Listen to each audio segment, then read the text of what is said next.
BA द्वितीय वर्ष history of India paper क्रमांक 7वा सेमिस्टर 4. मागच्या लेक्चरमध्ये आपण जैन धर्माचे तत्त्वज्ञान बघितले. ह्या लेक्चरमध्ये गौतम बुद्धांचे जीवनचरित्र तर सर्वांना माहीत असल्यामुळे फक्त बौद्ध धर्माचे तत्त्वज्ञान व त्याचा प्रचार कशा प्रकारे झाला ते या लेक्चरमध्ये बघू. धर्मचक्र परिवर्तन. गौतम बुद्धांना ज्ञानप्राप्ती झाल्यानंतर गौतम बुद्धांनी आपल्या मतांचा प्रसार करण्यासाठी ते बाहेर पडले. त्यांनी पहिले प्रवचन हे काशीजवळ असलेल्या सारनाथ या ठिकाणी दिले. तेथे असलेला बिंबिसार या राजाने ह्यावेळेस महायज्ञाची तयारी केली होती. त्यात बळी देण्यासाठी आणलेल्या मुक्या प्राण्यांकडे पाहून गौतम बुद्धास अत्यंत दुःख झाले. तेथे जमलेल्या सर्व लोकांस त्यांनी अहिंसा परमधर्म या तत्त्वाचा उपदेश केला. हे ऐकून बिंबिसाराने आपल्या प्रजेसह बुद्धांचे अनुयायीत्व स्वीकारलेले दिसते. यानंतर गौतम बुद्ध कपिलवस्तू शहरात आले. तेथे त्यांनी आपल्या मातापित्यासह बौद्ध धर्माची दीक्षा दिली. गौतम बुद्धांनी आजूबाजूच्या प्रदेशात जाऊन सदाचार, दान, दया व अहिंसा या तत्त्वांचा उपदेश करून त्यांचे हजारो शिष्य तयार झाले. इसवी सन पूर्व 483 या वर्षी कुशीनगर येथे त्यांनी आपला देह ठेवला होता. गौतम बुद्धांचे तत्त्वज्ञान. जगातील सर्व दुःखांपासून मनुष्यमात्रांची सुटका करायची होती. हाच त्यांच्या तत्त्वज्ञानाचा हेतू होता. तो साध्य करण्यासाठी त्यांना जो मार्ग सापडला त्याचा त्यांनी लोकांस उपदेश केला. प्राचीन काळातील वेगवेगळ्या धर्माचार्याप्रमाणे महात्मा बुद्धांनीही आपल्या धर्माचा प्रचार केला, परंतु त्यांच्यानंतर त्यांच्या जवळच्या शिष्यांद्वारा त्यांच्या अनेक तत्त्वांचे उपदेशाचे संकलन हे त्रिपिटकाद्वारे केले होते. या त्रिपिटकाद्वारे आपल्याला बौद्ध धर्माच्या सिद्धांताची माहिती मिळते. बुद्धांनी 4 तत्त्वे सांगितली होती. त्याला बुद्धांची 4 आर्य सत्यही म्हणतात. त्यामध्ये दुःख, जगात सर्वत्र दुःख आहे, जन्मास येणे, मरण अप्रिय आहे, हे पहिले आर्य सत्य होते. दुःख समुदाय. या दुःखाचे तृष्णा हे मूळ आहे. तृष्णेमुळे पुनर्जन्म, भोगोच्चा, अनित्य बाबी हे त्रिविध दुःख येते, हे दुसरे आर्य सत्य आहे.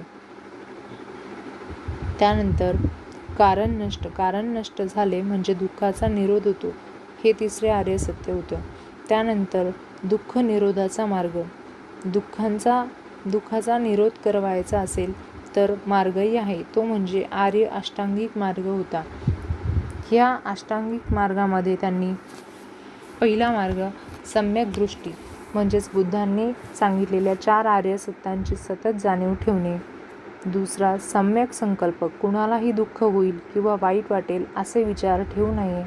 त्यानंतर सम्यक वाक्य, कुणालाही वाईट बोलू नये, असे भाषण करू नये, असत्यही बोलू नये. त्यानंतर सम्यक कर्मांत, नेहमी सत्कर्म करीत जावे.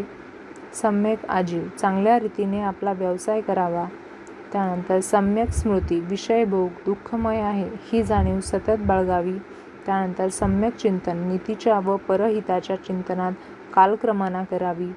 त्यानंतर 8वे सम्यक समाधी, संसार हा दुःखपूर्ण आहे याची जाणीव ठेवून 4 आर्य सत्यांवर आपले लक्ष केंद्रित करून व्यक्तीने आचरण करावे. या अष्टांग मार्गालाच मध्यम प्रतिपद किंवा मध्यम मार्ग असेही बुद्ध म्हणत होते. त्यानंतर हे 4 आर्य सत्य व अंतर्गत असलेले अष्टांग मार्ग निर्वाण प्राप्तीच्या दृष्टीने महत्त्वाचे गणले गेले होते.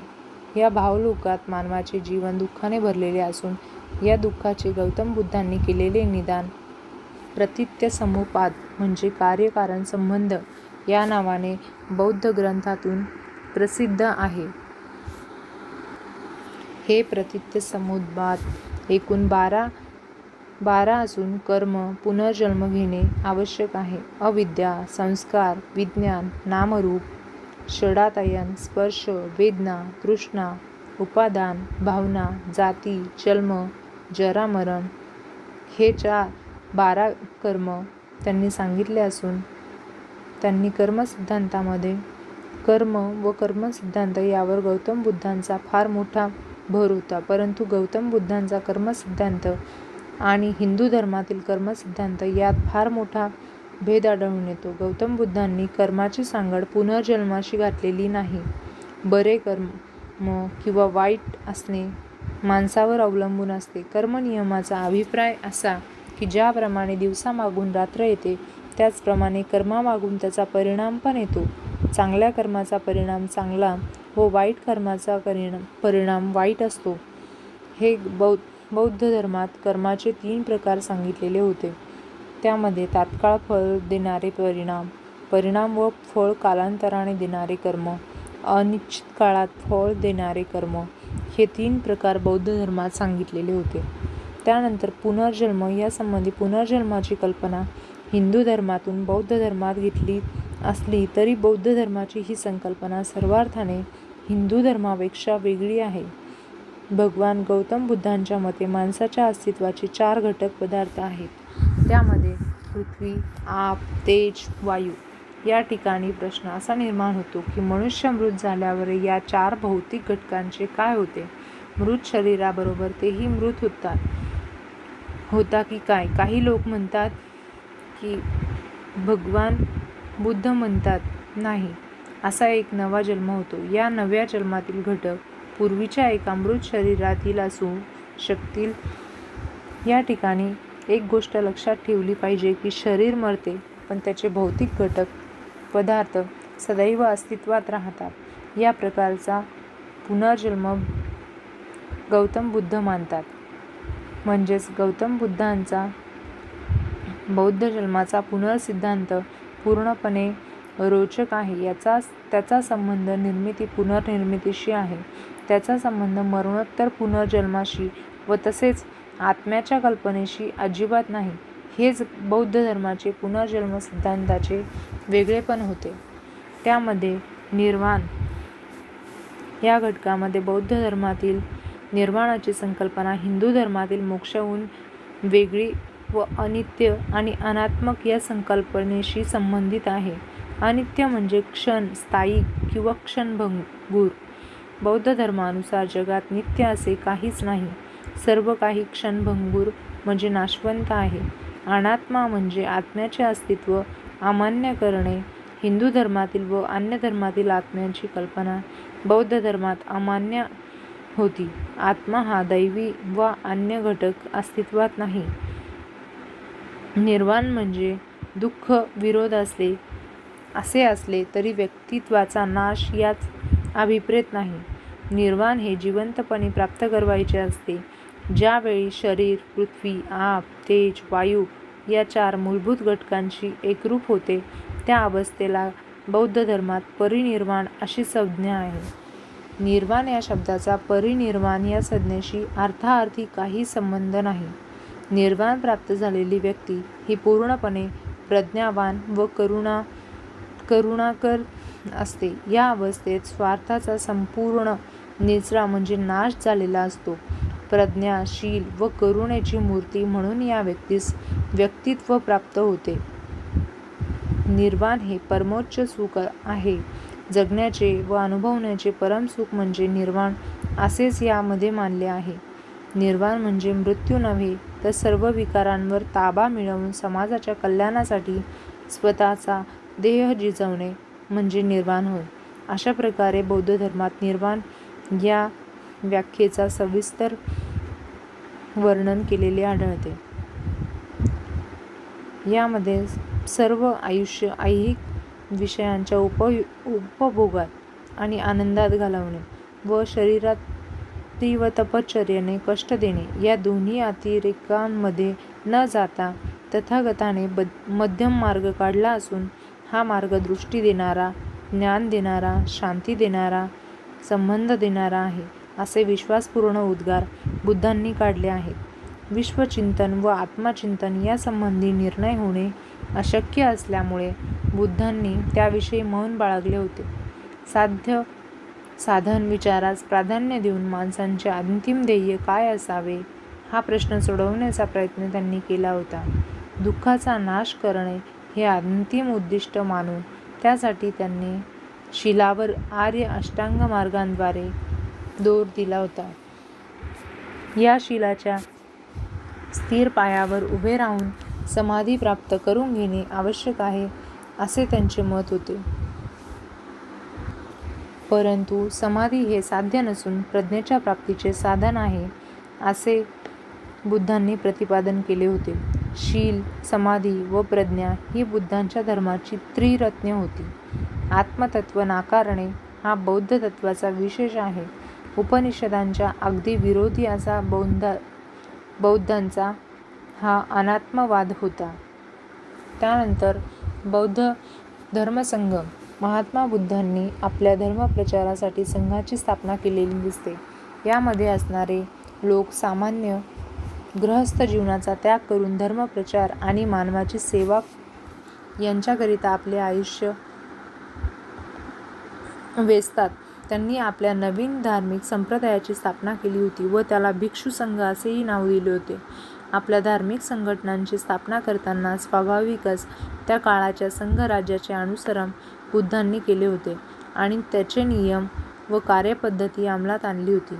सर्व ठिकाणी भिक्षूंचे वेगवेगळे संघ होते. प्रत्येक ठिकाणचा संघ एक प्रकारे स्वतंत्र होता. भिक्षू लोक संघसभांमध्ये एकत्र येऊन कार्य करीत होते. वृज्जी संघात 7 प्रकारे महात्मा बुद्धांनी उपदेश केला होता. बौद्ध संघामध्ये याचा समावेश केला गेला. भिक्षूंनी कसे वागावे याचा पंचविध मार्ग त्यांनी सांगितलेला आहे. त्यालाच पंचशील तत्वे म्हणतात. त्यामध्ये एकत्र येऊन सभेचे आयोजन करणे, एकत्रित बैठक करणे, एकत्र होऊन उठणे किंवा एकत्र होऊन संघाचे कार्य पूर्ण करणे. जे संघाकरिता मान्य आहे ते पाळावे, जे अमान्य आहे ते टाळावे, पारंपरिक नियम पाळावेत. तसेच ज्येष्ठ संघनायक, संघपिता त्यांचा मान राखणे. त्यानंतर वासना व इच्छेच्या आहारी न जाणे. या 5 तत्वांनाच पंचशील तत्वे म्हटले जातात. प्रत्येक भिक्षूकरिता संघाच्या नियमाचे पालन करणे आवश्यक होते. संघांच्या प्रती भक्ती ठेवणे. त्याकरिता भिक्षूंना दीक्षा देते वेळेस 3 प्रतिज्ञा घ्याव्या लागत होत्या. त्यानुसार प्रत्येक भिक्षूला बौद्ध धर्म आणि संघाला शरण आल्याचे वचन देणे आवश्यक होते. संघात प्रवेश केलेले भिक्षू कठोर नियमांचे पालन करीत होते. मनुष्यमात्र आणि सर्व प्राण्यांच्या हिताकरिता भिक्षू संघाची स्थापना झालेली होती. हे कार्य पूर्ण करण्यासाठी भिक्षूंकडून वैयक्तिक जीवनात पवित्रता आणि त्यागाची भावना याची अपेक्षा केली जात होती. तसेच बौद्ध धर्माचा प्रचार केवळ भारतातच नाही तर जगाच्या अनेक देशांमध्ये झालेला दिसतो. श्रीलंका, चीन, जपान, जावा, सुमित्रा अशा अनेक देशांमध्ये बौद्ध धर्म स्वीकारला गेला होता. भारतात गौतम बुद्धांच्या जीवनकाळातच बौद्ध धर्म अतिशय लोकप्रिय झाला होता. बौद्ध धर्माच्या पूर्वी स्थापन झालेल्या किंवा बौद्ध धर्मानंतर स्थापन झालेल्या दुसऱ्या कोणत्याही धर्मास हे भाग्य लाभले नव्हते. बौद्ध धर्माला हे भाग्य कोणत्या कारणामुळे लाभले याचा विचार केला असता गौतम बुद्ध, आदर्श नेता गौतम बुद्ध हे होते व त्यांची साधी शिकवण व सदाचाराला महत्त्व त्यांनी तत्त्वज्ञानामध्ये दिले होते. त्यानंतर पाली म्हणजे श्लोक भाषेचा स्वीकार त्यांनी केलेला होता. तसंच वैदिक धर्मात संस्कृत भाषा असल्यामुळे सामान्य लोकांपर्यंत ते पोचत नसल्यामुळे त्यामध्ये अडचण येत होती. त्यानंतर मानवी उच्च-नीचतेऐवजी समानतेची वागणूक या धर्मामध्ये अग्रेसर होती व त्यांना राजाश्रयही लाभला होता. उदाहरणार्थ शुद्धोधन, बिंबिसार, अशोक, मिलिंद इत्यादी राजांनी ह्या धर्माला राजाश्रय दिलेला आढळतो. भिक्षूंचे प्रभावी कार्य तसेच थेरवाद व महायान पंथ यामध्ये निर्माण झाले होते. महायानांचा उदय केव्हा झाला याविषयी विद्वानांमध्ये मतभेद आहेत, परंतु महायान पंथाचा इसवी पूर्व 1ल्या शतकात आंध्र प्रदेशमध्ये झाला असावा, जे की महासंगिकांचे केंद्र होते. कनिष्काच्या शासनकाळात झालेल्या 4थ्या बौद्ध महासभेत महायान शाखेला मान्यता दिली होती.